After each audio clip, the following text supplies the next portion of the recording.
Kami umat-Mu membuka hidup kami. Dan biarlah mulut lidah bibir hamba-Mu ditolong menyampaikan kata-kata yang tepat untuk memuliakan nama Yesus Kristus saja. Terima kasih Tuhan. Kami berharap banyak kepada Engkau dan berbicaralah pada kami sebab kami siap mendengar. Kita beri tepuk tangan kepada Yesus Kristus kita. Bersyukur bersama kita katakan amin, amin, amin. Puji Tuhan. Silakan duduk Bapak Ibu Saudara-saudara sekalian. Selamat siang semua. Shalom. Damai sejahtera Tuhan pasti ada dalam hidup kita. Yang sukacita katakan amin ya. Senang kita berjumpa di bulan Mei 2019 di minggu pertama yang penuh dengan berkat daripada Tuhan Yesus Kristus. Dan saudara sekalian, saya rindu mengajak Anda langsung merenungkan firman Tuhan hari ini dengan tema bagaimana kita bisa mengalami kuasa kebangkitan Yesus Kristus di dalam kehidupan kita. Kita telah saudara-saudara sekalian merayakan Paskah pada tanggal 21 April yang lalu, saudara-saudara sekalian. Dan 2 minggu sudah berlalu, ya pada masa di mana Yesus Kristus hidup, ini hari adalah periode 40 hari di mana Yesus Kristus sudah bangkit dan menampakkan diri kepada banyak orang bahwa dia sudah hidup. Dan saudara sekalian, pada masa ini pun kita akan belajar di periode 40 hari kebangkitan Yesus Kristus ini, kita akan belajar saudara-saudara sekalian bagaimana kita bisa menjadi umat yang mengalami kuasa kebangkitan Yesus, umat yang mengalami kuasa kebangkitan Yesus di dalam hidup kita. Nah, untuk bisa memulai perenungan ini kita akan membaca satu perikop saudara sekalian dari Yohanes pasal 20 di dalam ayat 1 sampai ayat yang ke-10. Multimedia bisa bantu tampilkan ayat firman Tuhan. Yohanes 20 ayat 1 sampai 20 ini akan kita saudara-saudara sekalian baca bersama-sama bagian firman Tuhan ini untuk mengantarkan kita di dalam perenungan firman Tuhan. Yohanes pasalnya yang ke-20 di dalam ayatnya saudara sekalian yang pertama mulai. Yohanes pasal 20 ayat 1 dikatakan demikian, pada hari pertama minggu itu pagi-pagi benar ketika hari masih gelap. Pergilah Maria Magdalena ke kubur itu dan ia melihat bahwa batu telah diambil dari kubur. Ia berlari, Maria Magdalena berlari-lari mendapatkan Simon Petrus dan murid lain yang dikasihi Yesus dan berkata kepada mereka, Tuhan telah diambil orang dari kuburnya. Dan kami tidak tahu di mana ia diletakkan. Maka berangkatlah Petrus dan murid yang lain itu ke kubur. Keduanya berlari bersama-sama. Tetapi murid yang lain itu berlari lebih cepat daripada Petrus sehingga lebih dahulu sampai di kubur. Ia menjenguk ke dalam dan melihat kain kapan terletak di tanah, akan tetapi ia tidak masuk ke dalam. Ini murid yang lain, Yohanes maksudnya. 6.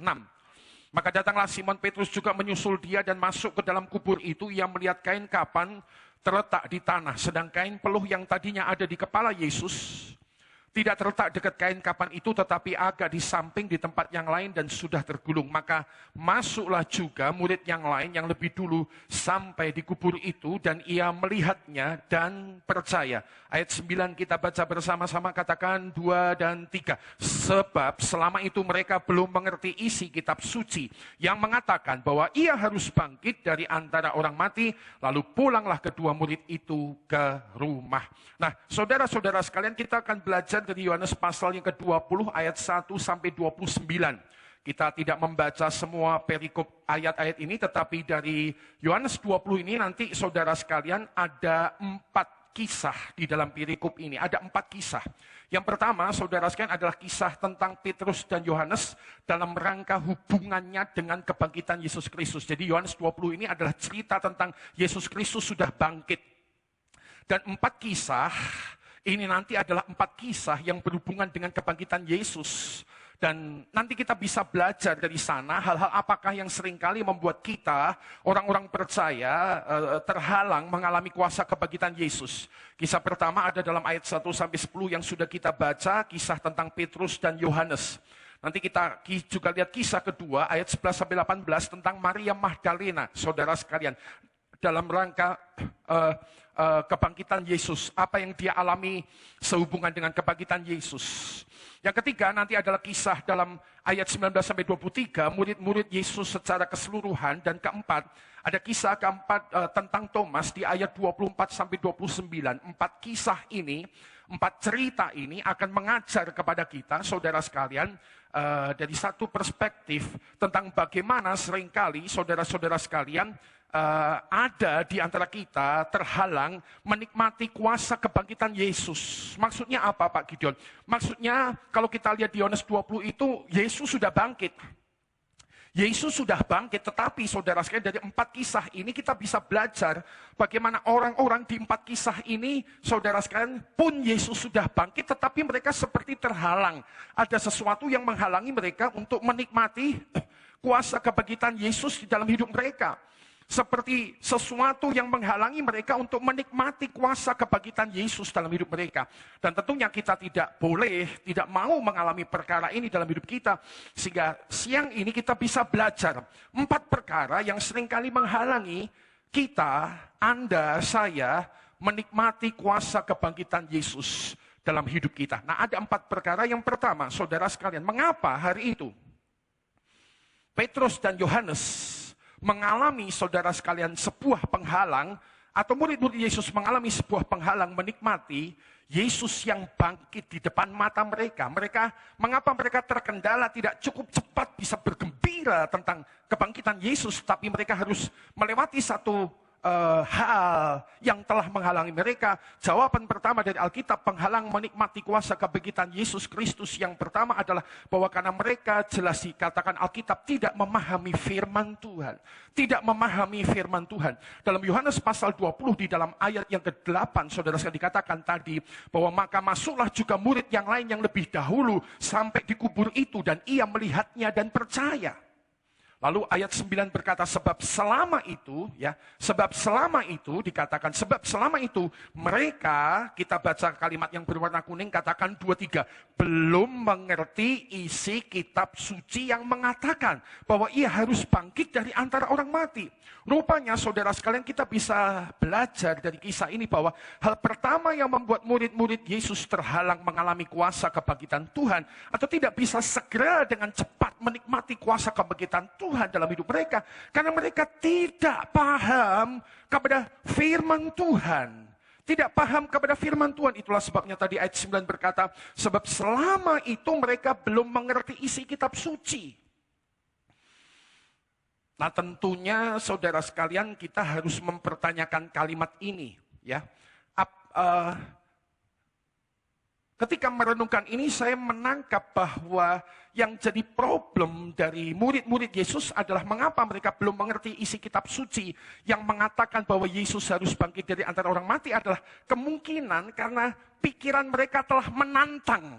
Pikiran mereka telah menantang, pengajaran Yesus. Nah, kita pelan sebentar. Dalam kitab Matius ada 4 kali Yesus sudah bilang sama mereka, aku ini nanti mati ya, tapi aku bangkit. 4 kali Yesus bilang, aku ini mati, tapi nanti bangkit. 3 kali. Aku mati, nanti bangkit. 4 kali. Aku mati, nanti bangkit. 4 kali Yesus ngomong, aku mati, anak manusia mati, tapi nanti bangkit. Tapi, saudara sekalian, mungkin pikiran murid-murid itu begini loh. Mana ada orang mati, bangkit. Jadi tanpa sadar mereka menolak apa yang Yesus katakan. Pada satu titik di Yohanes pasal 11, Yesus kemudian melakukan satu mujizat persis di depan mata mereka beberapa minggu sebelum Yesus mati, yaitu membangkitkan Lazarus. Ya, Lazarus sudah 4 hari mati di dalam kubur. Yesus datang ke kota Betania. Anda tahu ceritanya, saudara sekalian. Kubur dibuka dan Yesus kemudian berkata, Lazarus, keluarlah engkau. Dan Lazarus dengan kain kapan keluar, saudara sekalian, dari kuburan. Sudah 4 hari mati. Nah, mestinya mereka itu bisa mudeng. Ketika Yesus bilang, aku nanti mati, aku pasti bangkit. Aku nanti mati, tapi pasti bangkit. Mestinya mereka mudeng, tapi ternyata enggak. Ketika hari kebangkitan Yesus Kristus, Petrus Yohanes menanggapi berita hilangnya mayat Yesus adalah dengan cara berlari cepat-cepat. Mungkin mereka berlari dengan gelisah, dengan tergopoh-gopoh, dengan banyak pertanyaan di diri mereka, saudara sekalian, dan barulah Saudara sekalian, ketika sampai di kubur itu, ini khususnya Yohanes. Yohanes melihat kuburan itu dan dia kemudian melihat dan menjadi percaya. Nah, rupanya ini bisa juga menjadi penghalang buat saya sama Anda mengalami kuasa kebangkitan Yesus. Yesus yang penuh, ya. Roma pasal 8 ayat 11. Tolong multimedia bisa tampilkan ayat ini. Roma 8 ayat 11. Alkitab berkata, Roma 8 ayat 11, berkata Roma 8 ayat 11, berkata demikian, saudara sekalian. Ini yang seharusnya saya percaya terjadi di hidup saya sama Anda. Dan jika roh dia, roh Allah, yang telah membangkitkan Yesus dari antara orang mati, diam di dalam kamu, maka ia yang telah membangkitkan Kristus Yesus dari antara orang mati akan menghidupkan juga tubuhmu yang fana itu oleh rohnya yang diam di dalam kamu. Jadi ayat ini kalau diterjemahkan ngomong gini, roh Allah itu yang sudah membangkitkan Yesus ada di dalam kamu. Bisa dikatakan mestinya kalau roh Allah itu sudah membangkitkan Yesus dari kematian, roh yang sama mestinya juga bisa dialami oleh Anda sama saya. Mestinya kemenangan Yesus menjadi kemenangan saya sama Anda. Tetapi mengapa kita seringkali tidak mengalami kemenangan Yesus sebagaimana mestinya dalam hidup kita? Karena, boleh kembali kepada tayangan. Hal pertama, mungkin kita seperti murid Yesus itu tadi, ya, kita tidak cukup memahami firman Tuhan, bahkan bukan tidak mungkin kita sedang menantang firman Tuhan di hidup kita. Oleh karena itu, saudara sekalian, supaya kita punya sebuah bentuk pemahaman firman Tuhan yang pas dan tepat seperti yang Yesus mau, maka hal pertama yang perlu Anda dan saya kerjakan adalah kita perlu belajar menerima firman Tuhan dengan hati yang lemah lembut. Kitab Yakobus 1 ayat 19-25 berkata tentang bagaimana kita harus menjadi pelaku firman dan bukan pendengar firman Tuhan. Dan hal pertama kalau mau menjadi pelaku firman Tuhan, hal pertama adalah kita perlu belajar menerima, accept firman dalam hidup Anda dan hidup saya. Accept, become a receptive people, menjadi pribadi yang reseptif. Selama Anda jadi orang Kristen, saya tahu ada banyak orang Kristen itu ke gereja, tapi pikirannya menantang firman Tuhan. Kalau nggak mau dikatakan nggak percaya. Dan memang nyatanya kan ada seperti itu. Ada orang-orang Kristen yang berkata demikian. Atau gereja-gereja tertentu yang berkata, mujizat itu kan zaman dulu. Zaman sekarang nggak ada mujizat. Semua Alkitab udah komplit, nggak butuh mujizat. Ada gereja pendeta yang ngajar begitu. Nah, kita tentu tidak dalam rangka menghakimi dan bermusuhan dengan mereka. Tetapi ketika mereka tidak reseptif atau tidak menerima firman Tuhan, maka mereka nggak bisa nikmati kuasa Tuhan dinyatakan di hidup mereka. Saudara sekalian, ketika beberapa waktu lalu sebuah sekolah di Salatiga, murid-muridnya kerasukan setan, dan kemudian kontak sama saya, maka tanpa bermaksud menyalahkan, bahasanya gini loh, kenapa kita yang diminta ngelayani orang kerasukan setan itu? Simpel saja, sebab kita percaya firman yang berkata bahwa kuasa itu sudah diberikan kepada kita. Sementara mereka, tanpa bermaksud menghakimi ya, mereka mungkin percaya begini, mujizat itu dulu, kuasa Tuhan itu dulu. Kalau sekarang ya, yang logis-logis saja, pakai otak, pakai logika, pakai penafsiran. Saya tidak menyalahkan ini, tetapi ketika mereka tidak terima firman, maka mereka tidak bisa melihat kuasa firman. Sekali lagi, ketika mereka tidak menerima firman, mereka tidak melihat kuasa firman. Saya ulangi sekali lagi, ketika Anda tidak menerima firman, Anda tidak melihat kuasa firman dalam hidup Anda. Hanya orang yang menerima, orang yang percaya kepada firman-lah yang akan melihat kuasa firman bekerja dalam hidup mereka. Hal kedua yang perlu kita kerjakan untuk membangun pemahaman firman Tuhan sehingga kita bisa melihat kuasa Tuhan dinyatakan adalah kita perlu merenungkan firman. Menerima firman, acceptable, receptive. Lalu kedua, merenungkan firman. Dan ketiga, saudara sekalian, mulai melakukan firman dalam hidup kita. Dan keempat, kemudian sampai langkah membagikan firman Tuhan kepada orang-orang di sekitar kita.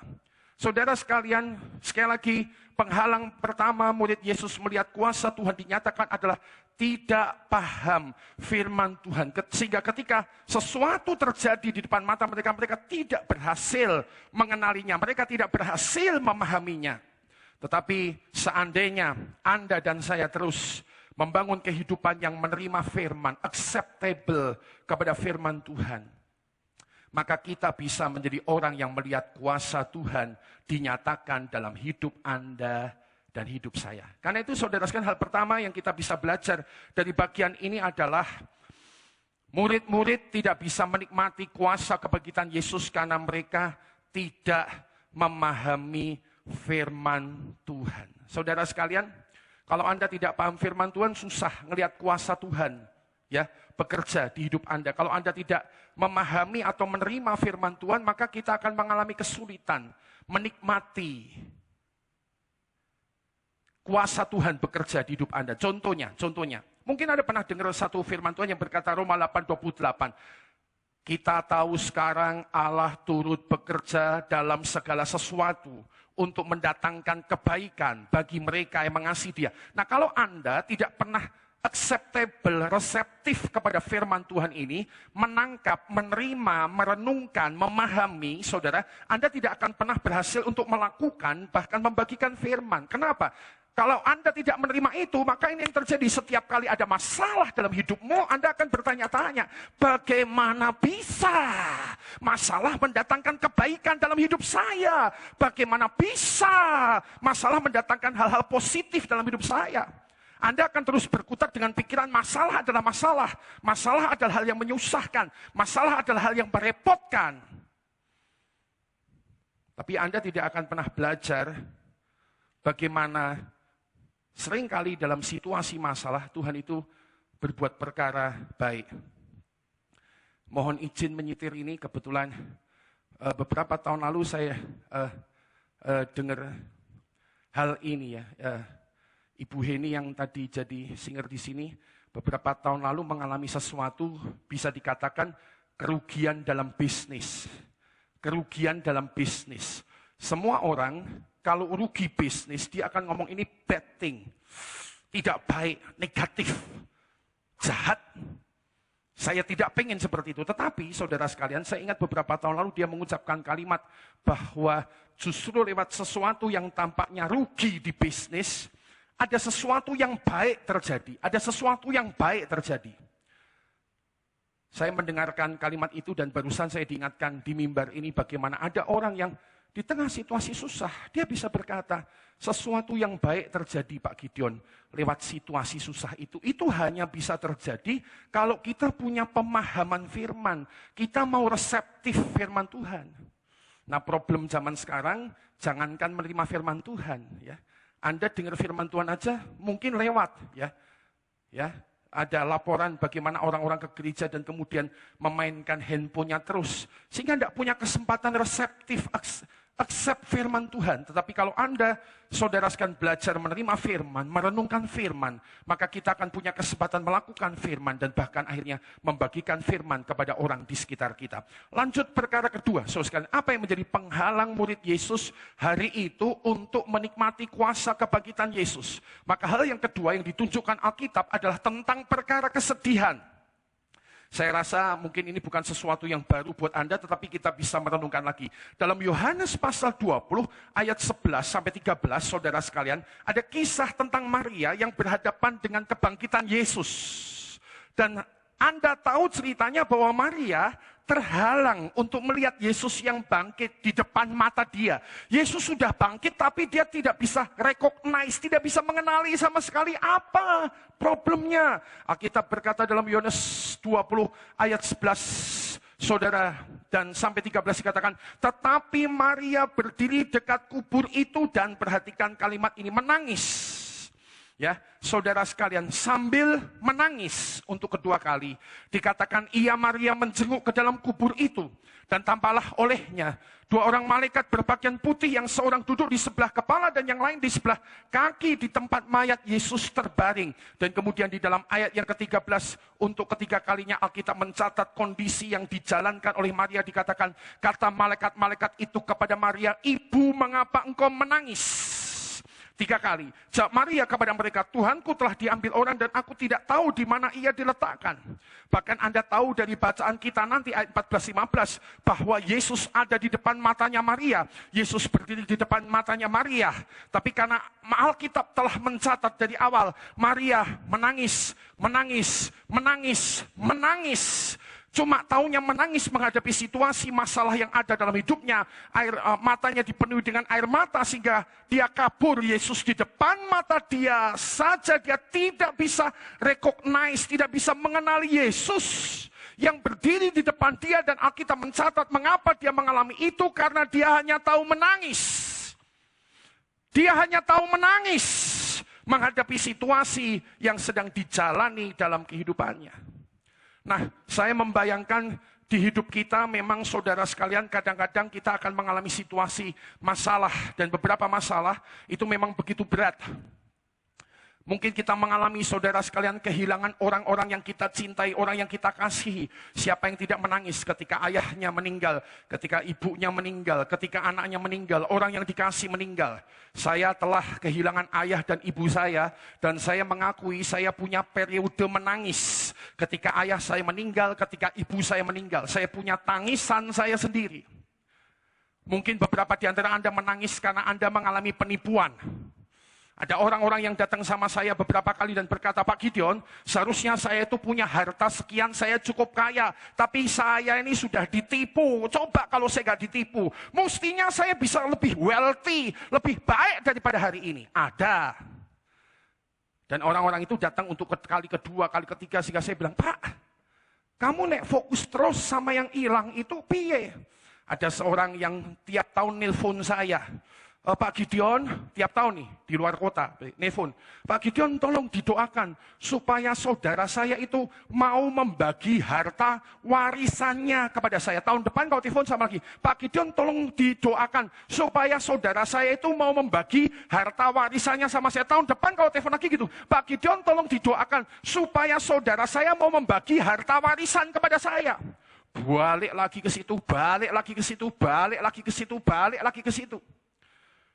Saudara-saudara sekalian, memang kita akan mengalami fakta di mana kita bisa mengalami kesedihan. Teman-teman yang kemarin berangkat sama saya ke Israel, Bu Nani sama teman-teman yang lain, ada kabar kelihatannya duit kita belum tentu kembali.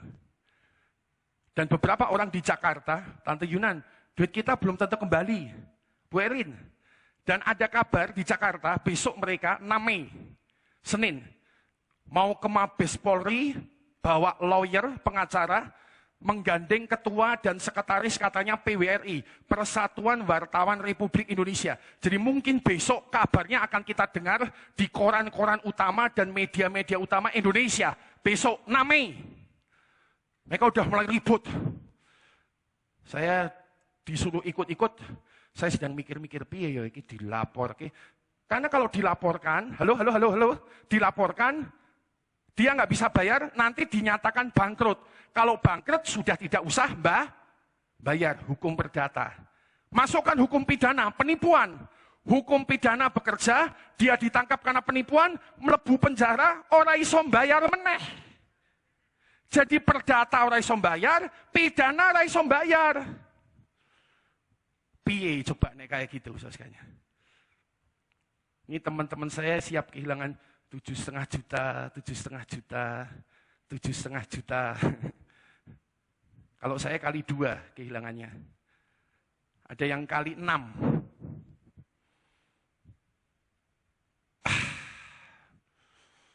Jadi kita ini memang bisa ketemu masalah-masalah kayak gitu. Nah tapi memang saudara sekalian, Apa yang Tuhan coba bicarakan kepada kita hari ini adalah bagaimana kita supaya tidak terhalang mengalami kuasa kebangkitan Tuhan yang pasti tetap bekerja dalam hidup kita. Yang sukacita setuju katakan amin, saudara sekalian. Saya punya percaya ya memang kadang-kadang saya ini bukan sombong ya, tidak sugih. Tapi gini loh, aku wis kehilangan bola bali ya. Ada juga semakin umurnya kita bertambah kan kita udah biasa kehilangan, betul enggak? Kok biasa kehilangan, kok biasa. Maksudnya pernah ya, pernah kehilangan 17 juta, pernah kehilangan 5 juta, pernah kehilangan 3 juta, ya, pernah kehilangan 29 juta yang saya pernah cerita ya. Asuransi bayar 9 tahun, jatai tahun ke-9 metu, sing metu cuma mohon maaf asune tok, ransine ra ono sosialnya. Lu nabung 9 tahun tuh hilang Pak asuransi. Asuransi siapa yang mikir asuransi bisa hilang? Metune kok cuma aneh tok saudara sekaliannya. Diparani kantore tutup. Padahal ini dulu besar di Indonesia, baik, punya banyak aset, saudara sekalian. Seperti itu. Nah, tentu bukan kita mengentengkan, tidak. Bukan maksud saya mengentengkan, jauh. Saya bisa paham bagaimana kita mungkin membutuhkan biaya dan dana itu, ya, tentu ya. Tapi saudara sekalian, jangan sampai kita terhalang mengalami, saudara sekalian, perkara-perkara yang luar biasa dari Yesus karena kesedihan telah begitu menangkap hidup kita seperti Maria. Maka tentang perkara ini jika ada kesedihan terus-menerus dalam hati Anda dan hati saya, tentunya ini perlu diatasi. Bagaimanakah cara mengatasinya? Alkitab menunjukkan Yesus mengatasinya dengan demikian. Yesus mengajak Maria berfokus kembali kepada diri Yesus. Yohanes 20 ayat 16, multimedia bisa bantu Yohanes 20 ayat 16. Kalau Anda lihat bacaan Alkitab, saudara sekalian, sekali lagi kita pernah belajar, tapi kita belajar, Alkitab berkata, kata Yesus kepadanya, Maria, dikasih tanda pentung. Jadi kalau Anda belajar bahasa Indonesia, tanda pentung, tanda seru, itu pasti ngomongnya cukup kuat. Jadi tidak mungkin dengan kalimat itu Yesus ngomong, Maria. Yesus bilang, ini kan nangis. Yesus bilang, Maria. Wah, kaget dia, berpaling kata Alkitab, dan kemudian baru sadar. Berkata dalam bahasa Ibrani, Rabuni artinya guru.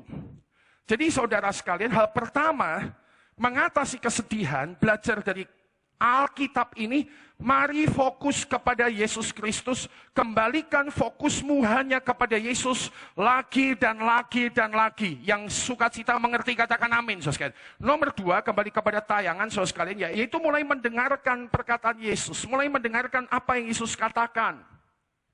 Dalam ayat 17, Yesus kemudian mulai berkata-kata setelah Maria memalingkan fokusnya kepada Yesus. Yesus di ayat 17 mulai say something kepada Maria dan itu meneguhkan hati Maria, menenteramkan. Mungkin boleh ditampilkan ayatnya, ayat 17. Yesus ngomong secara khusus kepada Maria beberapa hal. Kata Yesus kepadanya, janganlah engkau memegang aku sebab aku belum pergi kepada Bapa.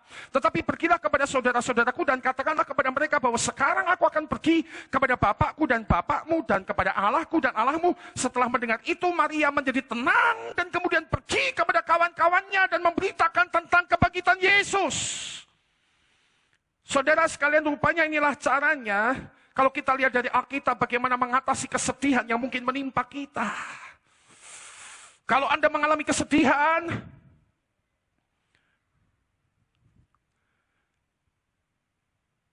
jangan pernah mendengarkan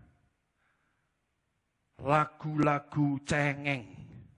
Kalau nggak salah beberapa puluh tahun lalu ada peraturan dilarang mendengar lagu-lagu cengeng ya, betul nggak? Di Indonesia atau di mana itu ya? Wah, mungkin karena saya terlalu banyak di luar negeri, wah gaya nih. Kayak kan waktu zaman Harmoko itu kan sing lagu nih 80-an Betaria Sonata. Gelas-gelas kaca, hujan rintik-rintik, pulangkan saja aku pada bapakmu. Kan banyak lagu cengeng tuh, ya 80-an ya, lagu cengeng. Setelah satu periode kalau tidak salah, saya lupa itu antara di Indonesia atau di luar negeri, ada aturan dilarang mendengarkan lagu cengeng. Sebab kalau lagi sedih, dengarkan lagu cengeng, pinginnya bunuh diri, mati.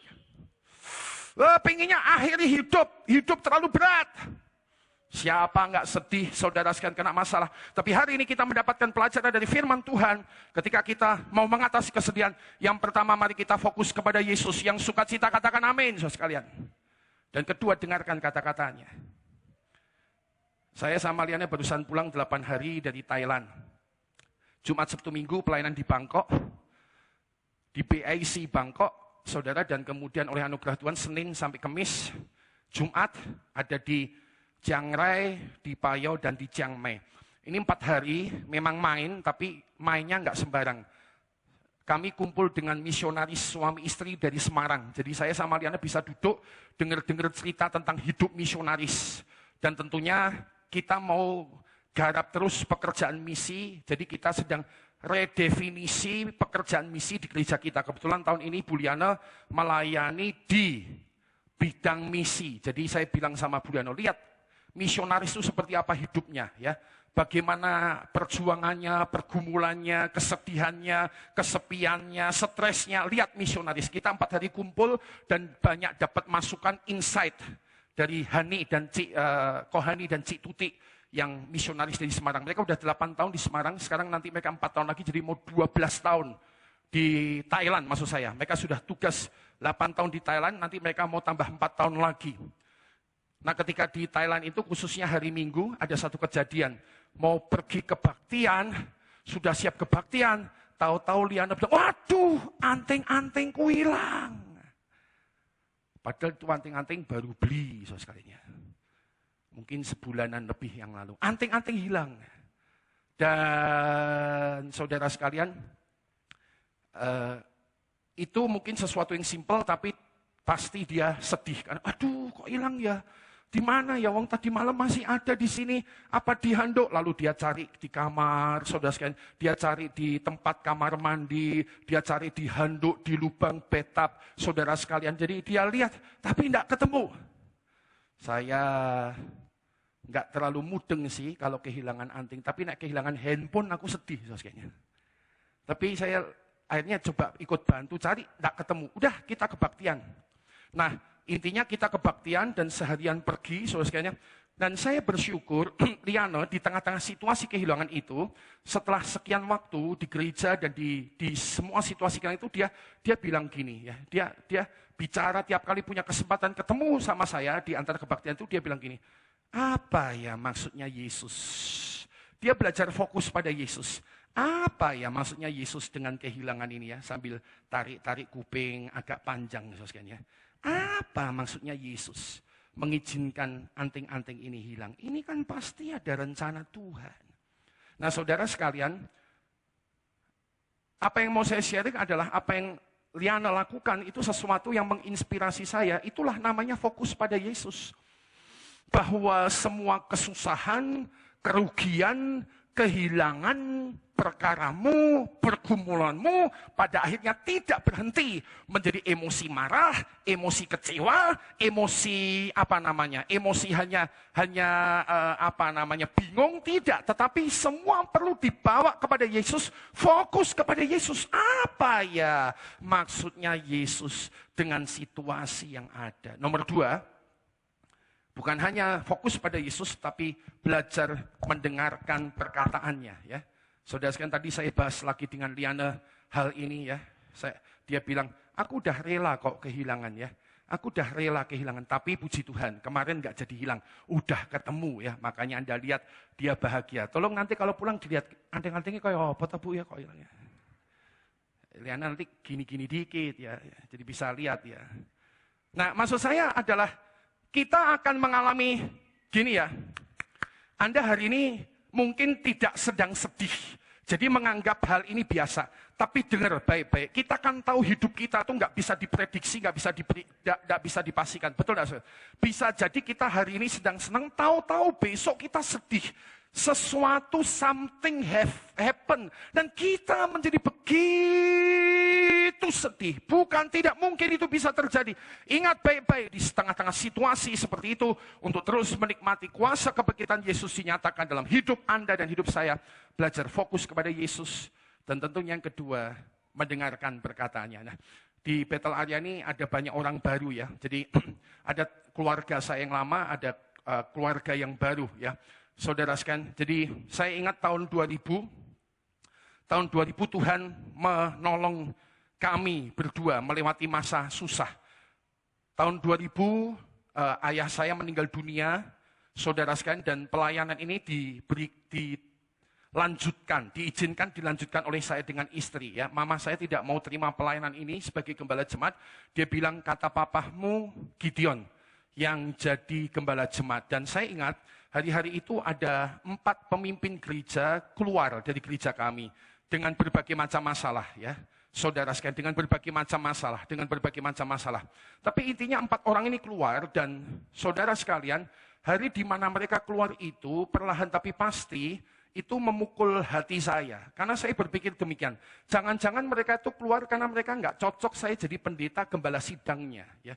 Memang saya merasa juga nggak siap jadi pendeta gembala sidang. Masih usia 27 tahun. Bapak saya meninggal usia 55 tahun. Masih muda. Saya pikir saya akan jadi pendeta muda yang cukup panjang di bawah pelayanan beliau. Tapi ternyata saya pulang dari Jakarta 96, 4 tahun dia sudah meninggal dunia. Jadi saya kemudian terima pelayanan ini. Nah, saudara sekalian, jadi ketika 4 pemimpin ini pergi, hati itu rasanya sedih sekali ya. Saya tertekan sekali. Dan bersyukur sekarang, ya waktu itu juga Tuhan mulai ngajari ya. Untuk mulai ngajari ya. Jadi bukan hanya fokus kepada kesedihan, tetapi mulai belajar fokus kepada Yesus.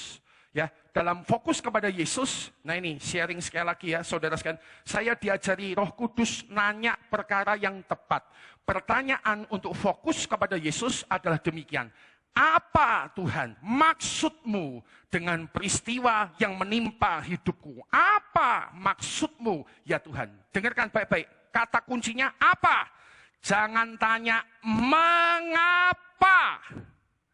Sekali lagi ya, kalau Anda punya masalah, please, jangan tanya mengapa, apa aku kurang baik Tuhan, apa aku kurang ke gereja, apa perpuluhanku kurang. Jangan tanya mengapa. Kalau Anda tanya mengapa, Anda tidak akan pernah dapat jawabannya. Jangan tanya why, but tanya what, apa yang sedang kau coba sampaikan. Nah, saya hari itu belajar bersama Roh Kudus untuk mulai menanyakan apa Tuhan maksudmu. Yang kedua, saudara sekalian, ketika Anda terus berfokus kepada Yesus, maka dia akan mulai memperdengarkan perkataan-perkataannya. Saya ingat hari itu, sekali lagi Anda yang pernah dengar kesaksian ini, mohon izin sabar buat teman-teman kita yang lain. Saya hari itu mulai diajar Tuhan setelah menanyakan apa maksudmu ya Tuhan. Saya diingatkan bahwa hari itu Tuhan mulai mencoba bicara lewat lagu kematian. Kas GBI, Gereja Betel Indonesia. Lagu itu, Anda tahu lagunya ya.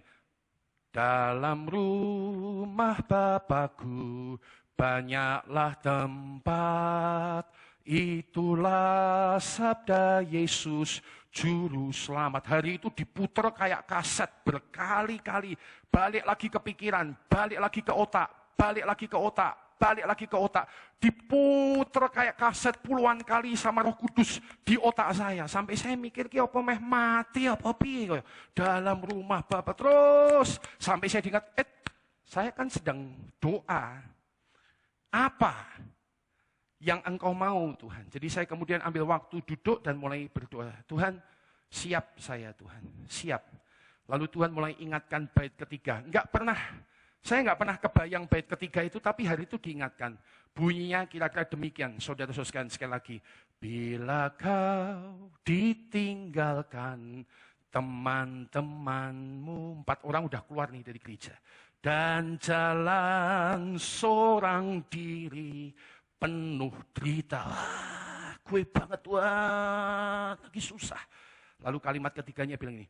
Pandang Yesus penghibur dan sahabatmu. Dia kekal tak berubah selamanya. Hari itu 18 tahun yang lalu Tuhan ajar untuk mulai mengembalakan dengan cara gini. Gideon kalau mengembalakan satu saja. Andalkan Tuhan saja. Karena begini. Ini yang Tuhan ajar 18 tahun lalu. People comes, people will go. God stays. People come, people go. God stays. Bukankah ini kebenaran yang penting, khususnya buat saya? Karena menggembala gereja itu kan nyatanya begitu. Jemaat hari ini ada, besok pagi mungkin belum tentu ada, mohon maaf ya. Ya, kadang-kadang ada yang pindah kota, ada yang pindah gereja, saudara sekalian ada yang nggak cocok, saudara sekalian ada yang mungkin tersinggung, ya. Tapi Tuhan ngajari 18 tahun lalu, people comes, people go. God always stay with us. Yang sukacita katakan amin. Dan itu jadi modal saya pelayanan sampai hari ini, sehingga saya tidak jadi pendeta yang pahit hati. Bahkan ada beberapa orang yang pindah dari gereja dan minta surat, saya segera, harus cepat buat surat. Kamu tidak lagi di gereja ini, kamu harus pindah ke gereja sana supaya dilayani oleh pendetamu lebih baik. Tuhan menolong saudara sekalian mengatasi kesedihan karena kita belajar fokus dan mendengarkan perkataannya. Nomor 3, saudara sekalian, apa yang menjadi penghalang murid-murid Yesus mengalami kuasa kebangkitan Yesus? Kalau kita belajar dari perikop ketiga, itu adalah bicara tentang ketakutan. Dalam Yohanes pasal 20 ayat yang ke-19, Alkitab berkata demikian. Ketika hari sudah malam pada hari pertama minggu itu, berkumpullah murid-murid Yesus di suatu tempat dengan pintu-pintu yang terkunci karena, baca 23, mereka takut kepada orang-orang Yahudi. Pada waktu itu datanglah Yesus dan berdiri di tengah-tengah mereka dan berkata, damai sejahtera. Ya, damai sejahtera bagi kamu. Saudara sekalian, perkara ketiga yang menghalangi murid-murid Yesus Kristus hari itu, Yesus sudah bangkit tetapi mereka tidak menikmatinya. Yesus sudah menang tapi mereka tidak menikmatinya adalah Alkitab bilang karena mereka takut. Dan memang mungkin merupakan sesuatu yang logis untuk mereka takut. Di depan mata mereka, mereka telah melihat Yesus ditangkap, dipukuli, dikasih mahkota duri, menggeret kayu salib, berdarah-darah, ditusuk lambungnya, mati, dimasukkan kubur. Di depan mata mereka, mereka telah melihat semua kesakitan yang dialami oleh Yesus Kristus. Dan bukan tidak mungkin kesakitan itu menimpa mereka sehingga mereka mengalami ketakutan. Ya, satu sisi dapat dipahami mereka mungkin mengalami ketakutan, tetapi sekaligus ketakutan itu telah menahan mereka menikmati kuasa kebangkitan Yesus atau menikmati Yesus yang sudah bangkit. Itulah sebabnya Yesus kemudian hadir dan berjumpa dengan mereka dan berkata, damai sejahtera bagi kamu. Nah, saudara-saudara sekalian, ini mengajar kepada kita prinsip sederhana bahwa kita mungkin juga bisa takut, tapi ingat, ketakutan itu perlu diatasi dalam hidup kita. Saya berhenti sebentar. Oke, ngomong lagi. Kalau ada di antara Anda berkata demikian bahwa saya tidak akan takut Pak Gideon. Nah, saya kasih tahu, jangan sombong, jangan jumawa. Ketakutan itu ternyata bisa datang kepada orang yang paling kelihatan kuat sekalipun. Ketakutan bisa datang. Dan itu bisa melumpuhkan, serius, bisa melumpuhkan. Beberapa tahun lalu, kalau Anda tahu, saudara sekalian, orang ini ada di sinetron televisi kita. Dia selalu punya peranan menjadi bapak yang galak. Badannya mungkin cukup besar, kumisnya melintang, saudara sekalian. Laki-laki yang perlente dan perkasa. Dan kalau kita melihat dia di televisi, kita akan berkata orang ini gagah, penuh wibawa, penuh keberanian. Tapi beberapa tahun lalu saya dengan Liana diundang untuk mendoakan dia. Dan menemukan orang ini yang gagah itu. Kalau di televisi gagah, kumisnya melintang, penuh wibawa itu. Mendoakan dia dalam keadaan apa? Depresi, ketakutan. Saya tanya sama dia, sudah berapa lama dia ketakutan seperti ini? 1 tahun. 1 tahun tiap kali pagi bangun pengen mati. Takut ketemu orang. Ya, kalau ketemu orang dredeg. Ya, ini orang, halo, ini orang biasa di televisi loh. Biasa di televisi, biasa jadi pemeran aktor yang gagah, yang penuh wibawa. Ini orang yang sama, depresi setahun, ya. Dia nggak berani ketemu orang manapun. Kalau ketemu tuh diam, saudara sekalian. Dan bahkan tiap hari pengen bunuh diri. 1 tahun full. 1 tahun full. Saudara sekalian, jangan pernah sombong berkata, oh, kalau saya nggak mungkin Pak Gideon. Hati-hati. Hati-hati. Emosi negatif ini bisa datang kapan saja. Emosi negatif ini bisa datang kapan saja. Menimpa orang yang bahkan tampak paling kuat sekalipun. Nomor 2, seorang rekan Liana di pelayanan wanita di Jawa Tengah ini, ibu ini kalau khotbah itu semangat, suaranya banter. Kalau sembahyang suaranya keras, banter. Tapi 2 tahun ini, menuju 3 tahun, lagi sama, kena depresi. Mula pertama saya sama Liana dengar dia sakit tiroid, jadi kita pergi ke rumah dia, dan ketika ketemu, ketika ngelihat dia ngomong, saya bilang, kamu ini bukan tiroid, kamu ini stres, kamu ini depresi, takut apa kamu? Tentu aku nakoninya pelan-pelan ya, bukan kamu ini stres, langsung. Saya bilang, kamu ini stres apa? Kok bisa kamu kayak gitu? Dia bilang, nggak tahu Pak Gideon. Saya pokoknya tahu-tahu sekarang suka takut. Suka takut ini. Saya tanya, takut apa? Banyak pikiran, takut A, takut B. Dari mana pikiranmu? Kamu tuh nggak gitu. Ya, nanti setelah beberapa saat kita ketemu lagi satu waktu Januari kapan sudah seger. Bisa kalau nggak salah mimpin ini ya, mimpin paduan suara. Orang kalau mimpin paduan suara kan harus punya PD kuat, maju di depan mimpin paduan suara. Tapi setelah mimpin paduan suara, 3 bulan kemudian stres lagi, depresi lagi, takut lagi. Takut. Mungkin kita akan heran, bagaimana kamu bisa takut, tapi nyatanya itulah yang dialami. Kita tidak pernah tahu emosi apa, masalah apa yang telah menimpa orang-orang tertentu seperti itu. Sehingga mengalami ketakutan, tetapi berita baiknya dalam nama Yesus Kristus, semua ketakutan itu dapat diatasi bersama dengan Tuhan. Yang sukacita katakan amin. Bagaimana caranya? Dengan menerima segala damai sejahtera Tuhan lewat firman yang dikatakan oleh Tuhan. Lihatlah bahwa Yesus mengatasi ketakutan saudara sekalian di dalam ayat 19 itu dengan pertama-tama saudara sekalian melepaskan firman. Ketika Alkitab berkata Yesus berkata, itu artinya Yesus berfirman. Yesus berfirman apa? Yesus berfirman ini, damai sejahtera bagi kamu. Maka dengan prinsip yang sama, ketika ketakutan melanda hidup Anda, maka saudara sekalian hal ini yang perlu Anda dan saya mulai mintakan pada Tuhan. Please Lord, give me your word. Terima, oh Tuhan, berikanlah firman-Mu. Berikanlah firman-Mu, saudara sekalian. Karena firman inilah yang akan meneguhkan hati kita. Firman inilah yang akan melepaskan damai sejahtera Tuhan dalam hidup Anda. Dan yang kedua, setelah firman dilepaskan, jangan berhenti di sana, tetapi belajarlah melangkah dengan Roh Kudus. Itulah sebabnya dalam ayat 22, Yohanes 20 ini, Yesus kemudian berkata kepada murid-muridnya, terimalah Roh Kudus. Siapa Roh Kudus? Alkitab berkata Roh penghibur, Roh penolong yang mendatangkan ketentraman, mendatangkan damai sejahtera. Roh Kudus diberikan kepada kita untuk berjalan mengatasi segala tantangan kita, mengatasi semua bentuk ketakutan Anda dan saya. Jangan pernah terhalang lagi mengalami saudara sekalian kuasa kebangkitan Yesus. Dengan cara mengatasi perkara ketiga, atasi perkara ketakutan dengan menerima firman yang mendatangkan damai sejahtera. Ya, saya pernah cerita sama Anda, sekali lagi mohon izin ya, sementara diingatkan Tuhan, ketika 2016 kami pergi, kebetulan saudara sekalian pergi ke China, ke Beijing, Shanghai. Saudara sekalian, sampai kira-kira 1 minggu, visa saya nggak keluar. Visa istri saya, mamah, dengan kakak saya sudah keluar, visa saya nggak keluar. Visa saya nggak keluar mungkin karena mereka tahu saya pastor, pendeta. Jadi mereka tahan visanya. Jadi saya kemudian runding-runding dan mereka bilang suruh ke Jakarta. Jadi saya pergi ke Jakarta 1 hari dan kemudian duduk di kantor kedubes Cina dan mereka tanya, mau apa kamu ke Cina? Ya, mereka mungkin curiga memberitakan Injil. Tapi saya bilang, no, saya main sama mama saya.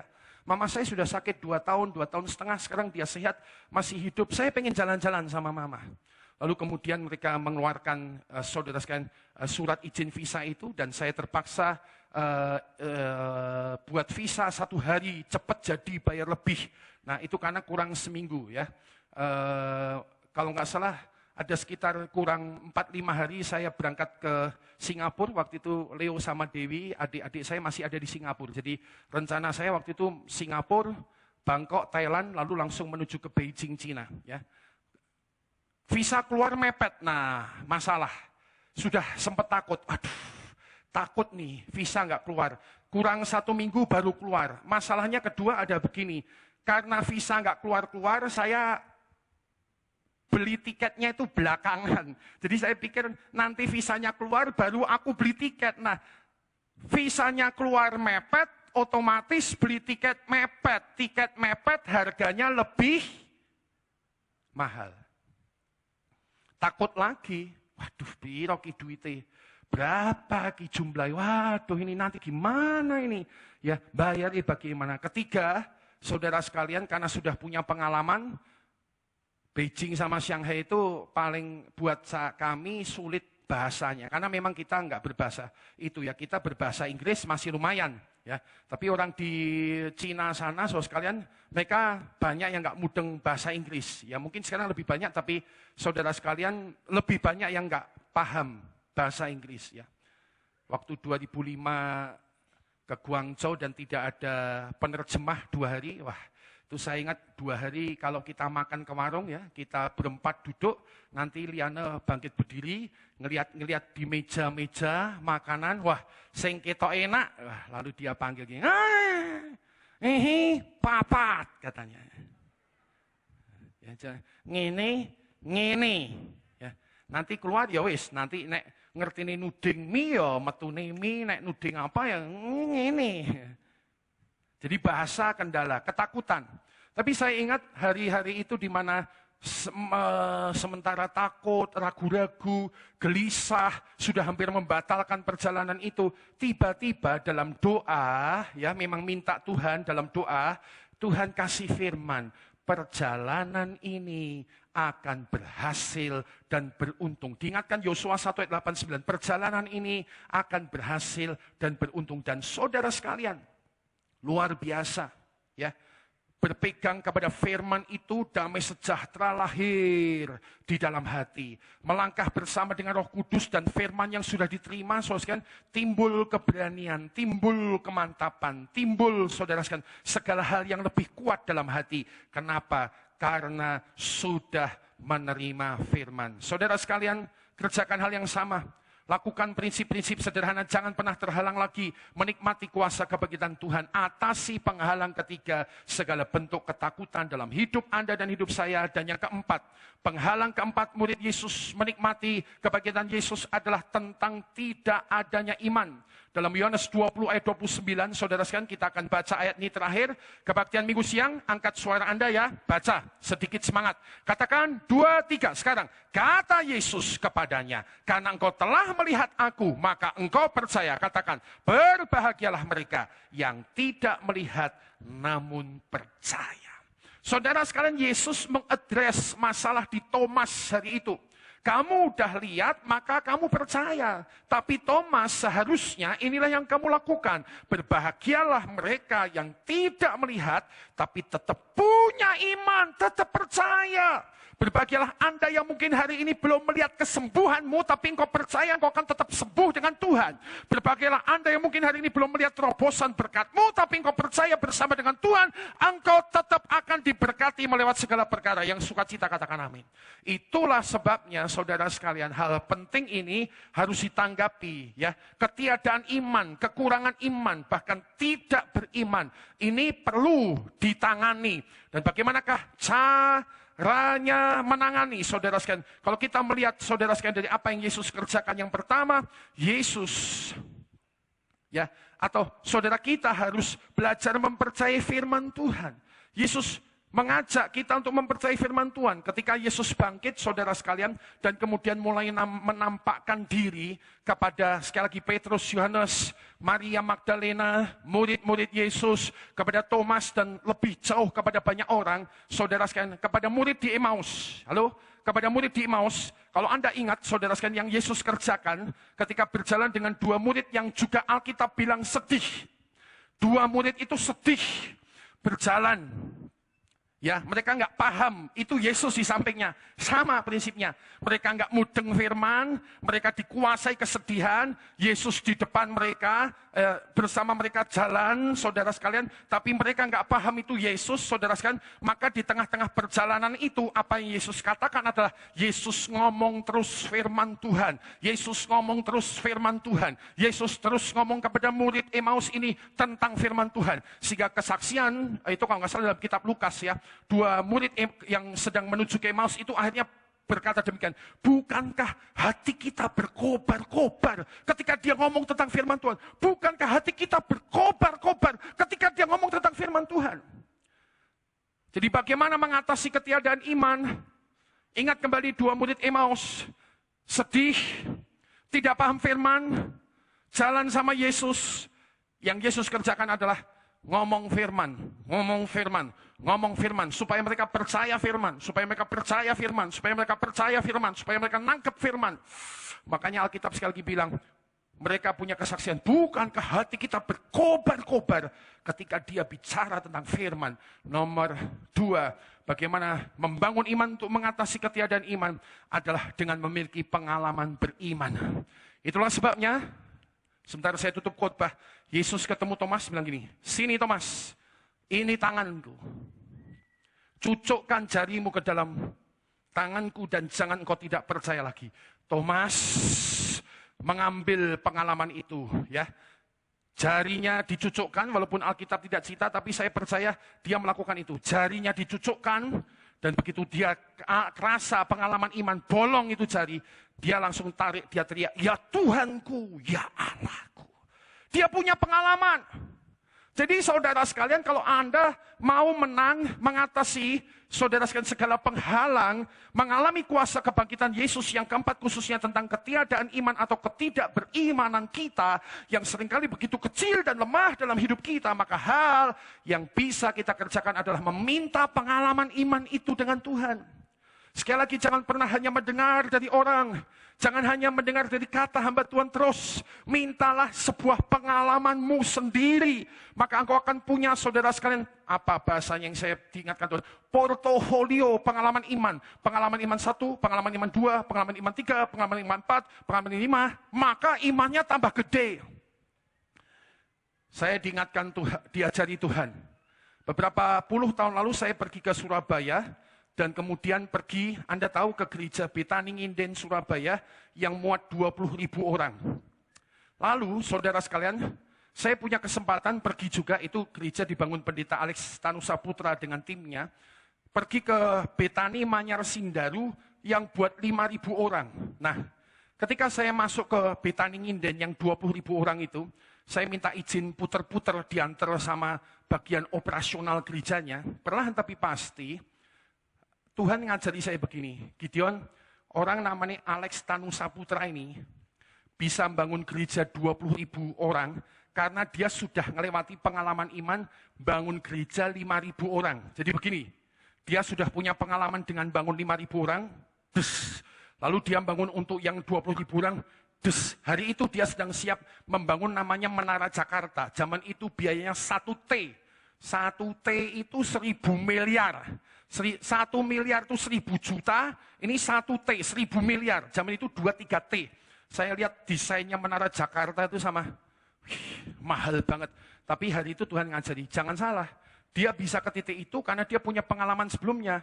Dia bisa ke titik ini karena dia punya pengalaman sebelumnya. Jadi cara kerjanya sama dengan hidup Anda, hidup saya. Anda tidak mungkin melangkah terlalu besar. Anda hanya bisa punya minta pengalaman satu kepada pengalaman lain, kepada pengalaman lain, kepada pengalaman lain. Dan ketika Anda terus bertumbuh dalam pengalaman beriman dengan Tuhan, maka Anda akan bisa mengatasi, saudara sekalian, segala kendala penghalang kebangkitan Yesus dalam hidup Anda, yaitu ketiadaan iman. Pada akhirnya, pemusik bisa hadir ke depan. Saudara-saudara sekalian, mari kita belajar dari kelemahan murid-murid Yesus, bukan dalam rangka kita lebih baik, tetapi supaya kita bisa, saudara sekalian, menikmati segala kuasa kebangkitan Yesus dalam hidup Anda dengan belajar menangani semua penghalang dalam hidup Anda. Tuhan Yesus memberkati.